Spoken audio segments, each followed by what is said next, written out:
Some folks spend their whole lives chasing what money can buy. But Elias Stone once learned the hard way that money cannot fill the empty places inside a man. The richest rancher in Arizona had everything a person could want, except one thing he needed most. He wanted to know if anyone could care about him without knowing who he was. He wanted to be loved without his money standing in the way. So he stripped himself of everything fine and stepped into the world looking like a drifter. Torn boots, ragged shirt, dust on his skin. He walked into a town where no one knew his name. Two women stood outside the general store in silk dresses and parasols. When Elias tipped his hat, they turned away. One of them said loud enough for him to hear that he smelled like he crawled out of a hog pen. Elias did not say a word. He kept walking. He counted their words as he passed, the way a lonely man counts anything to keep himself moving. At the end of the road sat a small, tired building with a crooked sign that read, "Way Station, water 1 cent, rest 5 cents. A woman knelt in the dirt beside dying tomato plants. Her gray hair was pinned back. Her calico dress had been washed so many times the color had nearly faded out of it. She looked up when Elias stopped. "You need something? Water? Got a penny?" "No." She studied him for a long moment, then walked inside without another word. Elias waited, 1 minute, 2. He thought she might not return at all. But then the door creaked open and she came out holding a dented tin cup filled to the brim. "Drink." He drank every drop. It tasted like iron and earth and kindness he had not felt in years. He handed the cup back. She did not invite him inside. She did not tell him to leave either. She just stood there in the doorway as if measuring the weight of his soul. "I can work," Elias said. "Fences, ditches, anything. I do not need money, just a place to sleep and meals." "You dig like a man who has not held a shovel in 15 years, she said. She did not ask why. She just stepped aside. "Supper is in an hour." Inside, the kitchen smelled of wood smoke and warm beans. An oil lamp burned low on the table. Martha set 2 plates down, one for him and one for herself. Elias noticed her portion was small, too small. Maybe a spoonful of beans, 1 wedge of cornbread. His own plate was much fuller. "You are not eating much," he said. "Small stomach." But he had seen her cupboards nearly empty, a jar with crusted molasses, the last of the cornmeal. She was giving him more than she could spare. When he looked down again, she had added another piece of cornbread to his plate without looking up. That simple act hit him harder than any words could. A woman with almost nothing had shared her last bite with a stranger. That night, Elias lay in the barn, staring up at the rafters. The dirt was cold beneath him. Outside, he heard Martha cough, dry, sharp, painful. He remembered the empty medicine bottle on her shelf. She had given every spare coin she had to 3 starving children who came by each week, hiding the little money she had left in their pockets so nobody saw. She was sick, yet she kept giving. Elias turned onto his side and felt the key in his pocket.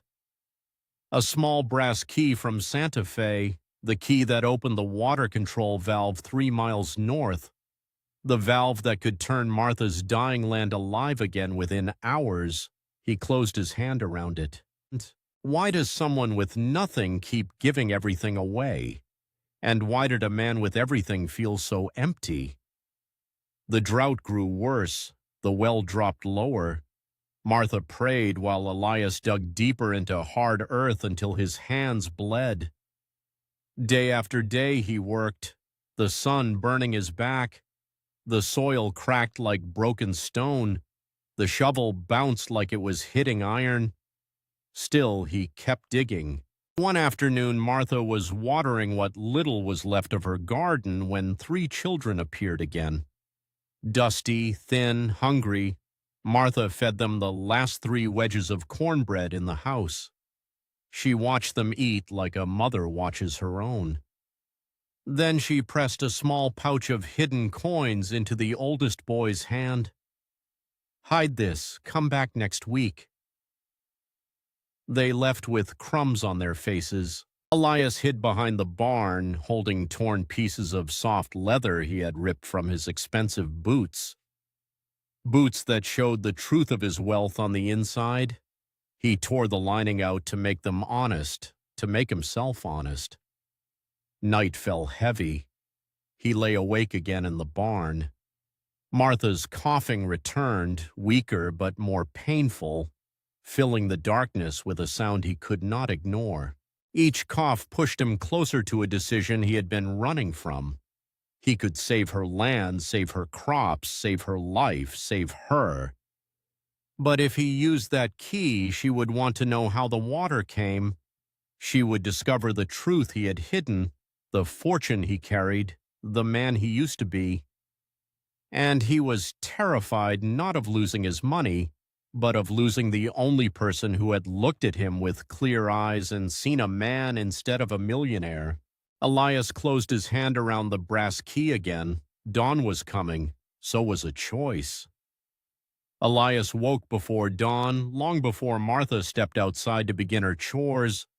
He moved through the barn in silence, saddling her old mare in the dark. The brass key felt heavy in his pocket, heavier than anything he had ever owned. He did not need a lamp. He had memorized every inch of the barn during the weeks he slept there. When the horse was ready, he led her out into the cool night air. He turned her north. It was a 3-mile ride to the water control station. The land was quiet, silver in the moonlight, broken only by the sound of hoofbeats. Elias had built an empire, signed contracts that moved millions, but nothing he had ever done made his heart pound the way this ride did. When he reached the small wooden shack that covered the water valve, he dismounted and unlocked the heavy padlock. Inside, the air smelled of rust and old earth. His hands found the big iron wheel. He gripped it and turned. The metal groaned. The wheel resisted. Then it gave way. A roar began under his boots. Water surged through the buried pipes, thousands of gallons rushing into the empty irrigation channels that led straight to Martha's dying land. It sounded like a heartbeat waking up, like the earth beginning to breathe again. When the valve was wide open, Elias closed the lock, mounted the mare, and rode home through the fading night. He reached the barn just as the first light brushed the sky. He lay down on the straw and pretended to sleep. Minutes later, Martha stepped outside. She paused. Elias heard it too, the sound of water, real water flowing through dirt that had been dry for months. Martha ran toward the ditch. When Elias walked out of the barn, rubbing his eyes like a man just waking, he saw her kneeling beside the flowing channel. Clear, cold water slid through her hands, through her fingers, down her arms. "Eli," she breathed, "look at this." He kept his voice steady. Maybe the spring broke loose. Hard to say. She stared at him longer than usual, her gray eyes studying his face, searching for something. Then she turned back to the water, tears slipping into the stream. The garden came alive. By noon, she and Elias were moving through rows that had been dead just days before. He lifted stones. She shaped new channels with her hands. The earth drank greedily. The squash leaves unfurled. Even a few tomatoes tried again. That afternoon, Elias found fresh clothes waiting for him in the barn, washed, folded, still warm from the sun. Beside them lay a handkerchief, carefully sewn with a faded blue letter M in the corner, a quiet thank you. Days passed, then weeks. The water kept flowing. The garden grew stronger. The air smelled of wet soil and hope. Then one hot morning the sound of a horse approached. Elias lifted his head from the ditch he was digging. A well-dressed rider slowed in front of the property. His boots were polished, his shirt crisp, the horse healthy and strong. Martha walked out onto the porch. "Help you?" she asked. "Yes, ma'am," the man said. "Name's Tom Hadley. I manage the Stone Ranch. I am looking for Mr. Elias Stone. His lawyers say he is traveling through this region. I hoped he might have stopped here." Elias's stomach clenched. He kept his back turned, shovel in hand. "Son," Martha repeated. "What does he look like?" "That is the thing. I have never seen him. Worked for him 3 years, but everything goes through the lawyers. Private man. Strange way to run a ranch, but he pays on time." Martha glanced at Elias. "Eli," she called softly. "You know anyone named Stone?" He turned slowly. Hadley's eyes passed over him without interest. "Just a muddy drifter, nothing more." "No, ma'am," Elias said. "Ma'am," Elias is. "Never heard of him." Hadley nodded. "We also had trouble with the canal. Someone opened the main valve without permission. Water is flowing east. If you hear anything, send word." Martha promised she would. Hadley rode away. The moment he disappeared around the bend, Martha walked straight to Elias. Not fast, not angry, but with purpose. She stopped in front of him. "Eli," she said quietly. "Or should I say Elias?" The shovel slipped from his hands. She looked at his boots. Red clay was dried into the seams. Red clay that did not exist anywhere near her land except near the water station. "I saw that mud yesterday," she said. "When you came back before dawn, you think I would not notice?" He opened his mouth, but nothing came out. "You are Stone," she said. "All this time, the money, the land, the power. You came here pretending to be poor. It was not like that." "Then what was it?" she demanded. "Was I some kind of test, a game? Did you go back to your lawyers laughing about the widow who fed you her last piece of cornbread?" "No," Elias whispered. "I never laughed." "Good," she said, her voice breaking, "because none of this is funny." She stepped back. "You lied to me," she said. "Every day you made me trust you while hiding the thing that mattered most." "Martha, I wanted to know if someone could care about me, not the money." "Me?" "Well," she said, "now you know." He reached for her, but she turned away. "Leave," she said. "Just leave." She walked into the house. The door closed. The latch clicked. Elias stood alone in the yard where everything he had built had just come crashing down. He walked to the barn. The tin cup sat where he had left it, the one she had trusted him with, the one she would never hand him again. That night he did not sleep. He stayed in the dark, holding the cup, holding his mother's old ring. The only thing he owned that money had never touched. By morning, he still had no answer to the question burning in his chest. Could a lie told with a broken heart ever be forgiven? Morning light slipped through the cracks of the barn walls, soft and pale, touching Elias's face like a reminder that nothing stops for a man's heartbreak. He had not slept. He had spent the night staring at the tin cup in his hands, turning it over again and again, trying to feel the weight of what he had done. She told him to leave. He was not ready to do that. Elias walked out into the cool morning air. The garden glowed with new life. Water still flowed in the ditches he had dug. The beans had grown tall, the squash vines spread wide. Everything he had worked for was right there in front of him, yet all of it felt empty without Martha beside him. He could ride away, back to Santa Fe, back to the empty house with echoing rooms, but his feet carried him toward the shovel instead. He picked it up and began to dig. He dug because he did not know what else to do. The sun rose higher, burning into his shoulders. Sweat dripped down his back. His hands cracked open again, old blisters tearing. His legs ached, his breath came hard. Still, he kept digging. He did not know if it mattered. He only knew he had to finish the ditch he started. Hours passed. When the kitchen door finally opened, Elias froze. Martha stepped onto the porch, her shoulders slumped, her face tired. She looked at him just for a moment, then walked toward him with slow steps like she had not decided what she would say until the words reached her mouth. "I told you to leave," she said. "I know." "Then why are you still here?" Elias set the shovel down and wiped the dirt from his face. "Because leaving would be easy. Staying is hard. Staying means facing what I did." She crossed her arms. "You lied to me."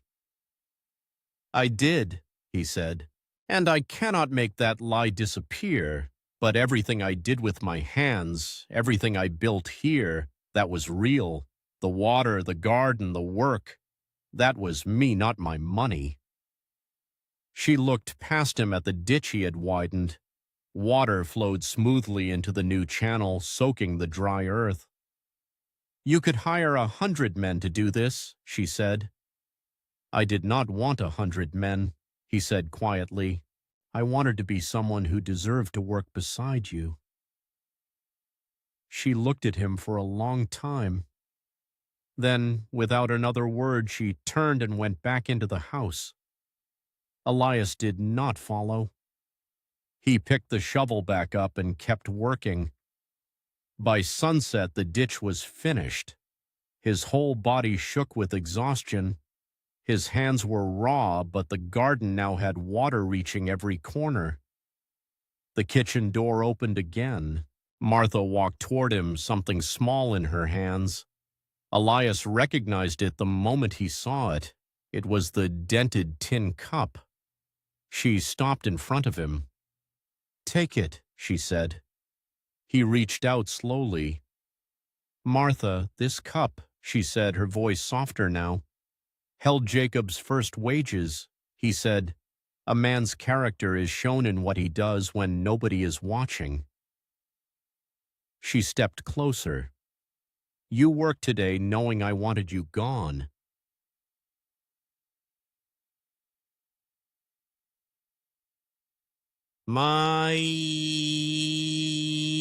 That tells me something." Elias looked down at the cup, trembling in his hands. "I am not asking you to forgive me. I am asking for the chance to earn it." Martha did not answer. Instead, she leaned down, dipped the cup into the fresh-flowing ditch, and lifted it back up. Water shimmered in the fading light. She handed it to him. "Drink." He drank. The water tasted cold and honest. When he lowered the cup, Martha was watching him with a tired but gentle look. "Keep it tonight," she said. "See if Jacob was right." Then she turned and walked back to the house. That night, Elias sat outside the barn, staring at the cup glowing in the moonlight. In his pocket, his mother's copper ring pressed against his leg. The only thing he had ever owned that money could not buy. A month passed, then another. Elias stayed. He fixed fences, cut wood, rebuilt the chicken coop, worked from dawn to dusk. Martha still carried hurt in her eyes, but the sharpness softened day by day. She set 2 plates at supper every night. She left clean clothes on his straw bed. She let silence between them grow peaceful again. Then one evening Elias asked her to walk with him. They climbed the hill behind the house just as the sun dipped behind the mountains. The land below glowed gold, the garden thrived. Water shimmered through the channels he dug. "It is beautiful," Martha whispered. "Yes," Elias said, but he was looking at her. He reached into his pocket, his fingers closed around the tin cup. Inside it lay his mother's ring. "You gave me something once," he said, "something that meant everything to you. Now I am giving you the only thing I have that money never touched." He held out the cup. Martha's breath caught when she saw the ring inside. "My mother wore it her whole life," Elias said. "She said love was not about gold. It was about choosing someone every day, even on the hard days." Martha lifted the ring out and turned it in the fading light. Her hands trembled. "I am not asking you as Elias Stone," he said. "I am asking as the man who worked in your fields, who shared your table, who found something here he never found anywhere else." She looked up at him, eyes shining. "You know how old I am," she said. "I do not care. You know I am sick. I do not care about that either." She did not speak for a long time. The wind pushed a strand of gray hair across her cheek. Then she slipped the ring onto her finger. "Wait here," she said softly. She walked down the hill and returned with a clay jug. She poured water into the tin cup, drank from it, then handed it to Elias. "Now drink," she said. "If we share the same cup, we share the same life." He drank until the cup was empty. Martha took his hand, their fingers locked together like they had belonged that way for years. The stars began to glow overhead. Coyotes called in the distance. The land settled into quiet. "Come on," Martha said. "Let us go home." Together they walked down the hill toward the little house with the sagging porch and the warm light waiting inside. The tin cup hung from Martha's fingers, swinging softly with each step. A small, worn thing worth everything now that it held both of their stories inside.